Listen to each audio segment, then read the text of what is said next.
Next part में आपके आ जाता है वेबसाइट सेटिंग के अंदर आपको जर्नल सेटिंग्स में आना है। जर्नल सेटिंग्स में आके आप अपना कुछ डिटेल्स डाल सकते हैं, जैसे बल्क एसएमएस जो कि यहाँ पे शो हो रहा है। जो आपका डोमेन है वो आपको वाइट लिस्ट करना होता है यहाँ पे अपनी साइट के अंदर, तभी वो ओपन होता है। आपके अंडर जितने भी रीसेलर बनेंगे अगर वो भी अपना डोमेन लगाते हैं तो वो डोमेन लगाने के बाद आप अपने साइट के अंदर भी वाइट लिस्ट करेंगे, साथ में आपको भी देंगे और आपको अपना सर्वर के अंदर भी उसे वाइट लिस्ट करना होता है। ये एक पार्ट में मैं अलग से आपको डोमेन सर्वर में कैसे वाइट लिस्ट करना है वो आपको बताऊंगा। Helpline number, support email address, अपना लोगो वगैरह आप ये सारा कुछ यहाँ से अपना लगा सकते हैं। टेस्ट गेटवे फीचर तो ये भी लगा सकते हैं। ये असल एक्चुअली हम कर क्यों रहे हैं, तो इसमें क्या है कि एडमिन पैनल जो, जैसे आप हैं एडमिन हैं तो आपको भी इसके अंदर एक वेबसाइट भी मिल जाता है। अपना एक वेबसाइट भी आप बना सकते हैं कि जब आप इसमें लॉगिन ये पोर्टल को खोलें अपने डोमेन से तो आपको एक पहले वेबसाइट शो होगा, देन वहां से लॉगिन करें। ठीक है, और आपके रीसेलर्स को भी प्री डिफाइंड एक वेबसाइट्स अपने इसके अंदर मिल जाती है।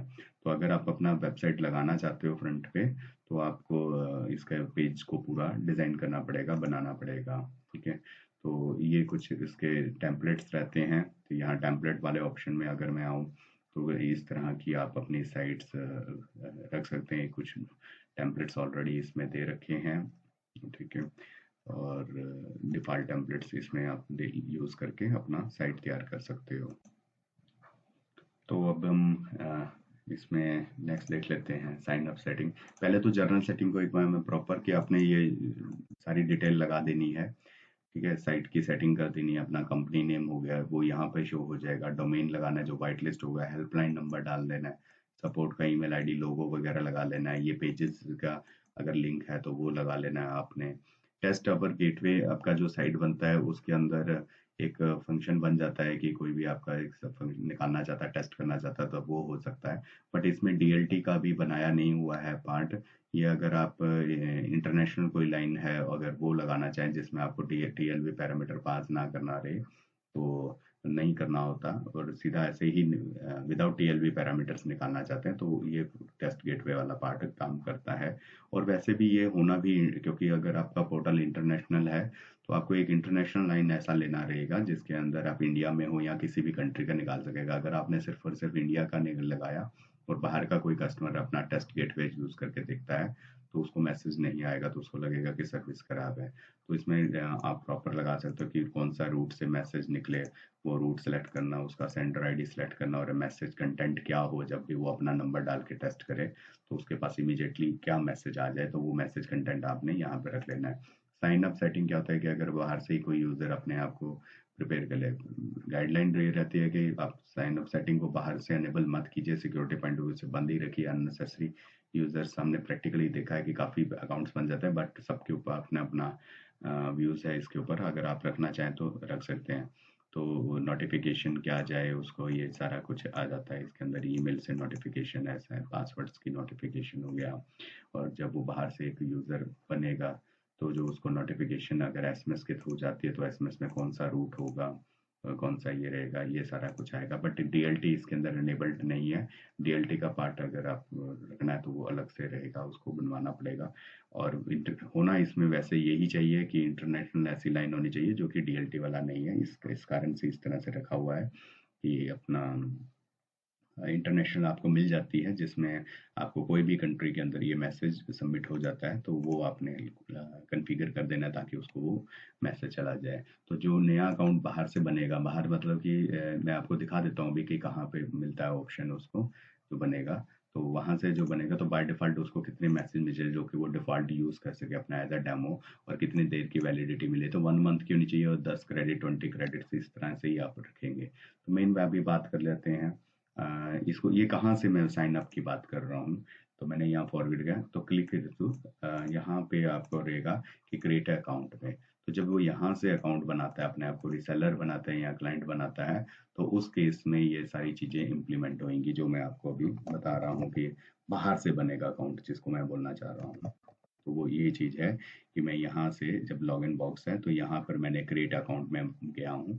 तो ये चीज़ वहाँ पे अप्लाई होगी।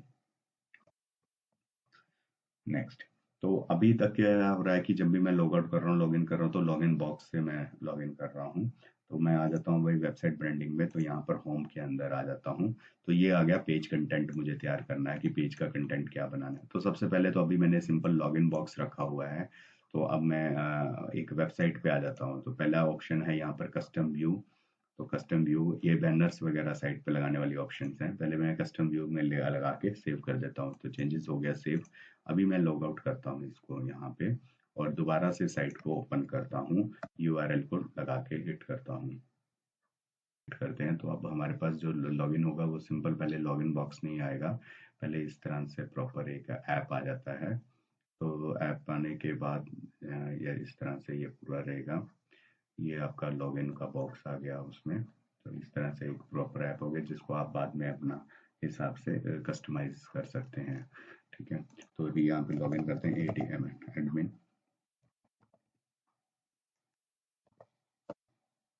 तो ये लॉगिन हो गया। लॉगिन होने के बाद हम वापस इसको वेबसाइट ब्रांडिंग में आके, होम पेज में आके वाइट लेबल वेबसाइट्स पे आ जाते हैं और इसको हम सेव कर लेते हैं।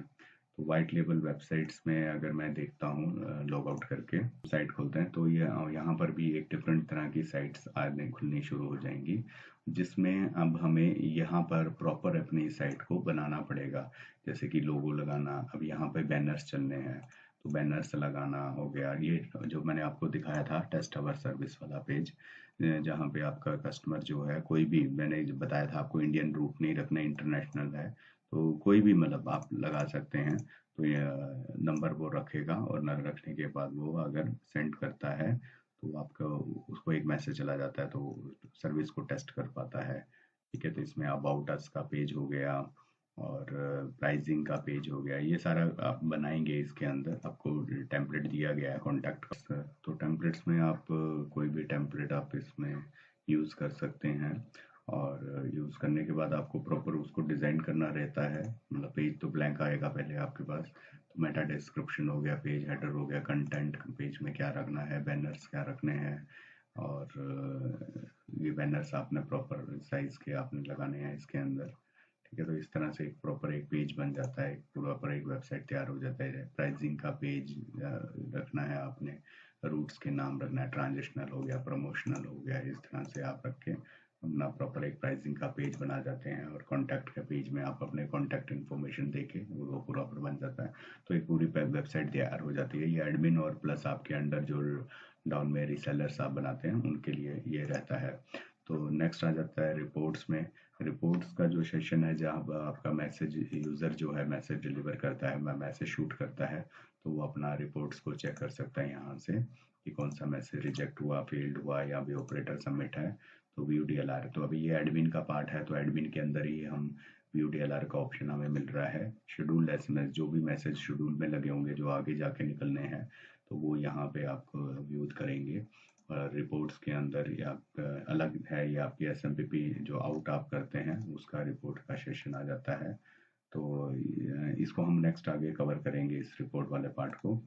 और नेक्स्ट यहाँ पे आ जाता है आपका ट्रांजेक्शन्स आ जाते हैं। किस यूज़र को आपने जब रिचार्ज करते हैं किसी को, तो वो रिचार्ज की ट्रांजेक्शन आ जाती है कि इतना क्रेडिट आपने किया इस यूज़र आईडी में, इतना क्रेडिट आपने किया इस यूज़र आईडी में। तो ट्रांजेक्शन्स आपने कहाँ कहाँ कितने कितने क्रेडिट्स किए हैं और कहाँ से कितना बैलेंस विड्रॉल किया है, तो वो सारा आपको ट्रांजेक्शन दिख जाती हैं। तो लीड्स जो पार्ट आ जाता है यहाँ पे, जब आप फ्रंट पे आपने मान लो वेबसाइट बनाया हुआ है, वहाँ पे आपने लाइन लगा रखा है, वहाँ पे जो भी मैसेज अपना शूट करके देखेगा, अपने एयरटेल सर्विस को टेस्ट करेगा, तो आपके पास उसका नंबर कैप्चर हो जाता है। तो आप बाद में उनसे कांटेक्ट कर सकते हैं कि आपने मैसेज सर्विस हमारा चेक किया था, तो ये क्या डिसाइड किया, ऐसा आपका कस्टमर लीड मिल जाता है आपको यहाँ से। एसएमएस स्टेटस में आपका प्रॉपर वो ग्राफ वाइज बन जाता है कि टोटल टुडे आज एसएमएस कितना गया, ऐसा वगैरह। तो ये सारा उसका ग्राफ वगैरह का रहेगा। नाउ नेक्स्ट आ जाता है add on part. Add on part में HTTP API का पेज आ जाता है। इसमें पूरा का पूरा API डॉक्यूमेंटेशन है कि आप अपना जो यूज़र है आगे आपका, ये तो एडमिन पार्ट है जैसे सेम, और ये अपना की हो गया। तो API पार्ट को हम यहाँ पे दिखाया गया है, प्रॉपर उसका डेवलपर के लिए रहेगा। तो डेवलपर आगे जो यूज़र्स होते हैं वो अपना एपीआई को यूज़ कर सकते हैं। ये यूआरएल एपीआई हो गया आपका, और ये आपका सिंपल कोड्स आ जाते हैं सभी एपीआई के। शेड्यूलर का एसएमएस का एपीआई हो गया, एचटीटीपी पोस्ट सैंपल का हो गया एपीआई। ठीक है, तो ये रहेगा। तो हर मैसेज कैटेगरी का अलग अलग तरह से आपको यहाँ पर प्रॉपर एपीआई मिल जाता है। इसी तरह इसकी एक्सएमएल एपीआई भी मिल जाती है, और इसी पैनल में आप आगे एसएमपीपी भी दे सकते हैं। तो एसएमपीपी एपीआई का पार्ट आपका यहाँ पे कवर होता है। तो ये आपका एसएमपीपी एपीआई हो गया, जिसको हम आगे सेशंस आएंगे इसमें, जिसमें आपको ये भी क्लियर होगा। अभी जस्ट ये है कि ये आपको डेवलपर एपीआई का पेज जो है वो यहाँ पर मिल जाता है आपको। ठीक है, नेक्स्ट आ जाता है लॉग्स। तो एडमिन को कोई भी प्रॉब्लम आता है, कुछ भी तरह का है कि लॉग्स की जहाँ स्टडी करने की जरूरत पड़े, तो ये आ जाता है। तो कैनन लॉग्स का हम आगे फर्दर टेक्निकल अलग सेशन में आपको कवर करेंगे। और यूज़र लॉग्स को हम दे सकते हैं कि मेरे यूज़र्स में एसएमएस लॉग्स पे मैंने क्लिक किया तो मेरे यूज़र्स में किस किस यूज़र ने कौन कौन से मैसेज निकाल रहा है, और उसका मैसेज को क्या हो रहा है, रिजेक्ट हुआ तो क्यों हुआ, क्योंकि यहाँ पर एसएमएससी नहीं लगी हुई थी, मतलब बैकएंड में रूट नहीं लगा हुआ था, और यहाँ पे अभी डीएलआर कोड नहीं आया। तो ये यहाँ से हम डायरेक्टली देख सकते हैं अपने सभी यूज़र्स का रिपोर्ट को, कि जो लाइव ट्रैफिक निकल रहा है एट प्रेजेंट वो क्या निकल रहा है। तो क्रेडिट्स का लॉग्स हो गया कि हमने अभी जो मैसेज शूट किया, ठीक है, तो एक ही क्रेडिट डिटेक्ट हुआ। ठीक है, तो वो अभी एक हमने अभी करके दिखाया था अपने फर्स्ट वीडियोस के अंदर। तो वो चीज़ हो गया कि कहाँ कहाँ कितना क्रेडिट मेरा डिटेक्ट हुआ, तो ये आ गया। ऐसे ये यूज़र सेशन का मिलेगा। तो ये हमारा हमने जो अभी देखा है सारा एडमिन पार्ट को देखा है, और कुछ पार्ट्स को जैसे कि कैनल लॉग्स हो गया है, ठीक है, एसएमपीपी एपीआई हो गया, इस पार्ट को अभी मिस किया, जिसको हमने आगे वीडियो में इसको पूरा देखेंगे। तो यहाँ तक आपका पूरा जाके एक एडमिन का इंटरव्यू, जो सॉरी, एक एडमिन का ओवरव्यू आपका कंप्लीट होता है यहाँ पे।